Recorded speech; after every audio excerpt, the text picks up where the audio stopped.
o Uruguai tá de azul, olha aqui, ó. O Uruguai tá de azul. Por que o Uruguai virou o melhor time da América do Sul? E essa frase, você pode discordar, a Argentina é campeã do mundo, mas o empate de ontem da Argentina com o Equador dá uma noção de que isso pode, de fato, se confirmar durante o torneio, né? O Uruguai foi o melhor time da primeira fase e é o time que está jogando futebol mais espetacular. O Bielsa sempre foi um cara de marcação individual, muitas vezes sem sobra, ele não deixa ninguém sobrar atrás, e esse é um ponto importante para o Brasil, mas a qualidade do Uruguai está principalmente aqui, o setor vital do jogo meio de campo. O Gatti, Valverde e De La Cruz. Vamos mudar o número do De La Cruz? O De La Cruz é 7. É por isso que não joga. O De Arrascaeta não joga, porque o Bielsa entende que o De Arrascaeta é mais atacante do que um meio-campista. Meio-campista total, ou seja, não é um volante, é um meio-campista de fato. O Gatti é um meio-campista que desarma e constrói. O Valverde é um meio-campista que desarma e constrói. E o De La Cruz é um meio-campista que desarma e constrói. E foi aqui que o Uruguai ganhou o jogo contra o Brasil na eliminatória 2-0 lá em Montevidéu, que foi um baile. Isso aqui, pressão, subir no homem da bola, tudo isso o Bielsa sempre fez muito bem. Agora, como é que você tem que equilibrar o jogo? Primeiro, vamos dizer que seja o Savinho, Bruno Guimarães, Paquetá, João Gomes. Esse meio-campo precisa ter essa mesma vitalidade. Marcação forte e construção do jogo. A bola é ouro. Você não pode se desfazer dela. E quando tiver, você vai perceber que ele vai fazer a marcação. O Nandes vai subir no Paquetá. Provavelmente o Rodrigo vai ter a companhia do Araújo. O Savinho vai ter companhia do lateral esquerdo, que é o Maxi Oliveira, e do Vinha. E o Maxi Oliveira, que é o quarto zagueiro, vai pegar o segundo atacante sendo o Rafinha. Se for o Rafinha, se for o Endrick. E aqui você percebeu que não sobrou ninguém. Não sobra. É 1-1. Isso dá margem ao Brasil recuperar a bola e sair com muita rapidez no passe. Porque se você pegar o time do Uruguai saindo, bola retomada, fica no 1 contra 1, sem sobra, vai sair na cara do gol. É a chance do Brasil vencer o jogo. E a outra chance é a disputa por pênaltis. O Andrés Pereira que não gostou muito quando falaram que o Uruguai era favorito no jogo, né, Hernão? Ele falou que o Brasil ia chegar e ia ganhar para meio que rebater essa tese que o Uruguai é favorito. Tem favorito nesse jogo?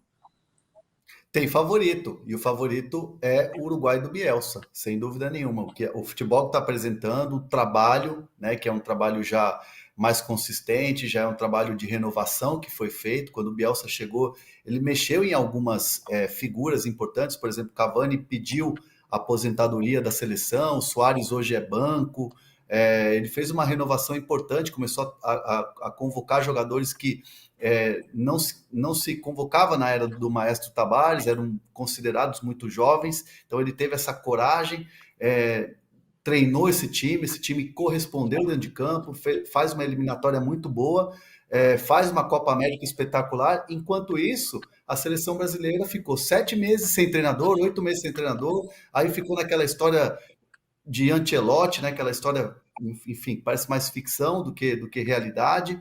Aí depois aí o Diniz não deu certo, agora chega o Dorival. Então, olha o processo todo que foi acontecendo na seleção brasileira pós-Copa do Mundo, que foi acontecendo na seleção do Uruguai, com a chegada do Bielsa. Então, assim, isso mostra, só esse recorte que eu estou trazendo para vocês, mostra um pouco do porquê do favoritismo da seleção uruguaia. Isso se vê dentro de campo. Então não adianta o Andrés Pereira ficar chateado.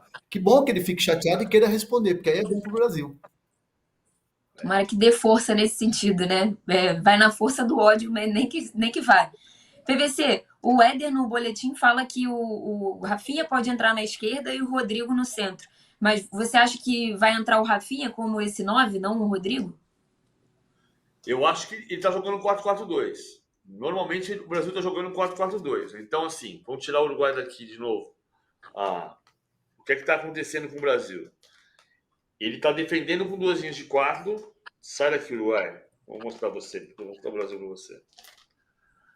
Ele está fazendo 2 linhas de 4, então ele faz Danilo, Militão, Marquinhos, Wendel, Rafinha, Bruno Guimarães, João Gomes e Paquetá, 2 linhas de 4. Rodrigo e Vini. Na frente é assim que funciona. O que eu entendi que o Éder disse. O Savinho entra aqui.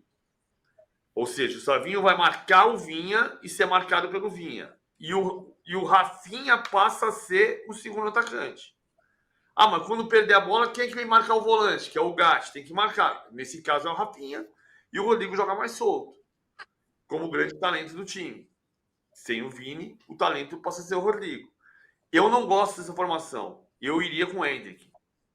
Nessa função. Hendrick e Rodrigo na frente. E a linha de 4, como foi contra a Colômbia. Rafinha, Bruno Guimarães, João Gomes, ou Douglas Luiz e Paquetá. E isso é fundamental aqui também. O Paquetá precisa jogar, né? O Paquetá jogou muito mal o jogo passado. A galera aqui no chat. O André falou, PVC para técnico da seleção já. Tá com moral o PVC. O Bruno falou, esse Bielsa... Que é? Já estou ouvindo os gritos. O PVC vai se... O meu Brasil não precisa de você. Vai rimar. O Bruno falou, esse Bielsa é um dos técnicos mais superestimados da história recente. O Alexandre falou, Brasil vence fácil, 3-1. Ele está confiante no Brasil. E o Wallace também, o Uruguai é freguês, respeita a nossa história. Deixa eu lembrar uma história que eu não contei até aqui, mas que eu acho maravilhosa a história, e talvez nem todo mundo que esteja com a gente conheça. Quando o Bielsa foi campeão. O Bielsa foi o técnico campeão argentino pelo Newell's Old Boys em 89. Foi o técnico que levou o Newell's Old Boys à final da Libertadores contra o São Paulo do Tele em 92 e perdeu. Depois ele foi campeão argentino pelo Vélez. Aí ele dirigiu a seleção da Argentina de 98 a 2004, foi campeão olímpico e pediu licença e foi embora. Depois ele fez um grande time no Atlético Bilbao, mas perdeu a decisão da Liga Europa. Passou pelo Olympique de Marselha rapidamente, pela Lazio ele assinou e não dirigiu. Dirigiu a seleção chilena na Copa do Mundo de 2010. E fez uma boa trajetória, mas não venceu. Depois o Chile foi campeão com o São Paulo. Quando o Bielsa foi campeão da segunda divisão inglesa pelo Leeds United, devolveu o Leeds United à primeira divisão da Inglaterra depois de 18 anos, ele teve uma entrevista em que ele está com um intérprete e o repórter pergunta em inglês e o Bielsa começa a rir. E o repórter vai perguntando, o senhor, que é um técnico de muitos títulos, blá, blá, blá, blá, blá. Aí o intérprete vai para ele, vira para ele e começa a traduzir. Ele falou, não, eu entendi. Diz para ele que título, isso aí eu não tenho, não. Isso aí eu não tenho, não. Muitos títulos, isso eu não tenho, não. Tenho alguns, mas eu não tenho muitos títulos, não. Então, cara, ele pode até ser superestimado, mas ele é de uma honestidade de princípio, mal-humorado. Já briguei com o Bielsa no vestiário do Morumbi uma vez. O Bielsa levou muito a mal uma pergunta que eu fiz para ele em 98, quando ele dirigiu o Vélez. Ele ficou uma fera comigo, mal-humorado, parte peculiar, né? Não sei se você lembra, Luísa, que em 2017 teve uma palestra na CBF e ele ficou hospedado na Barra, ali pelo posto 6, pelo posto 7 da Barra. E aí, do nada, as pessoas chegaram para a palestra que ele ia dar num congresso na CBF e ele já estava lá. A CBF mandou o carro buscar ele no hotel e ele foi a pé. Foi a pé, passando pelo Alvorada ali, que é um risco de assalto, inclusive. Ele foi a pé, no sol de rachar, e ele ainda a pé. Ele é muito particular. Agora, ele próprio admite que título é uma coisa que falta no seu currículo. É um dos grandes personagens desse Brasil-Uruguai. Quer É, completar, né? não, e ele, só nessa pegada de histórias e tal, ele gosta muito do Brasil e ele gosta muito de Gramado, no Rio Grande do Sul, na Serra. Ele vai lá sempre. Inclusive, quando o São Paulo tentou contratar o Gustavo de Oliveira, filho do Sócrates, era diretor esportivo do São Paulo à época, quando o Aidar era o presidente, tentou contratar o Bielsa. E aí a surpresa, né? Isso foi noticiado na época, que ele já, antes de conversar com o São Paulo, ele já tinha feito um raio-x dos jogadores do time profissional e do time base. Então, assim, ele já tinha feito toda uma análise dos jogadores e tal. E aí eu me lembro que foi curioso, porque na época o Lianco, que hoje vai vestir a camisa do Atlético Mineiro, estava no Southampton, era um jogador que ele tinha dito, ó, esse Lianco, zagueiro que tem na base, vai ser um grande craque. É um craque esse jogador. Então, assim, ele é maluco mesmo. Ele estando em Gramado, fez a reunião com o São Paulo, fez uma análise e falou, ó, olha esse Lianco aí, esse Lianco vai ser craque. E de fato, o Lianco para mim é um muito bom jogador, mas não craque. Vamos ver agora ali no Atlético Mineiro. O José falou: Brasil 2-0 neles. Vamos ver amanhã. O Brasil, a gente não sabe se vai ganhar, mas quem voltou a vencer foi o Corinthians, né? Finalmente voltou a vencer. Era de qualquer jeito, né? O importante era vencer. Mas o que mais se fala no Corinthians hoje, eu acho que é a busca por treinador, que foi o assunto ontem, depois do jogo. A gente tem uma sonora do Fabinho Soldado aí, e depois a gente vai com as informações de vocês, que eu sei que tem muita informação hoje. De perfil acho que não é por aí, né? Porque tem que avaliar o mercado, as opções, e é claro que a gente também é feito um trabalho proativo, porque existem alguns nomes que nem se comentam, mas a gente também tem avaliado, e dentro dessa avaliação temos alguns alvos, e certamente a ideia é o quanto antes anunciar esse treinador. Não, o Corinthians hoje tem outros alvos que não sejam o Ramon Dias ou o Carille, que já estão sendo noticiados aí nos últimos dias? Não. Assim, na mesa para negociar, não. É Carille como ficha 1, plano A, e o Ramon Dias de uma ligação que foi feita ao staff, foram passadas algumas condições e o Ramon Dias respondeu positivamente, e aí o Corinthians ficou de devolver, enfim, de voltar a conversar para fechar os detalhes, né? Tanto que colegas argentinos, bem informados inclusive, noticiaram que o Ramon Dias estaria perto do Corinthians. Não é errada a informação, não é uma informação que esteja incorreta, mas de fato o Corinthians tem dois treinadores ali que tem um sim, um acerto, para depois escolher um, e é esse dilema que está rolando hoje no Corinthians. A preferência do Augusto Melo, pelo que a gente tem conversado, é do Fábio Carille, pelo histórico do Carille dentro do Corinthians, de conhecer o universo Corinthians. Mas aí ele tem jogo hoje e tem a questão do Marcelo Teixeira, que não está muito afim de liberar o Carille. Então tem esse imbróglio que aí está na mão dos representantes do Carille para tentar resolver, e hoje tem jogo, né, da Série B com o Santos, e que trava um pouco esse desfecho, mas o Corinthians quer resolver essa parada hoje. E aí, quando o Fabinho fala, tem outros nomes, evidentemente, respeitando a figura do Fabinho, que é um grande profissional, joga para dar uma despistada ou tirar um pouco do peso dessa disputa que está rolando hoje entre Ramon Dias e Carille para subir o Corinthians. E um bastidor interessante, falei com algumas pessoas próximas do Augusto Melo, é tanto treinador que é sugerido, né, e oferecido, aí pinta esses outros nomes aí que o Fabinho falou, que teve uma pessoa próxima ao Augusto que chegou e falou assim, por que não ir atrás do Marcelo Gadiardo? Marcelo Gadiardo que deve custar hoje pelo menos 5 milhões de reais por mês. O não já tem, por que não liga? Não sei se ligaram, não tive a informação de que o Corinthians ligou para o Gadiardo, mas de fato deram essa ideia. Por que não ligar para o Marcelo Gadiardo? O não já tem.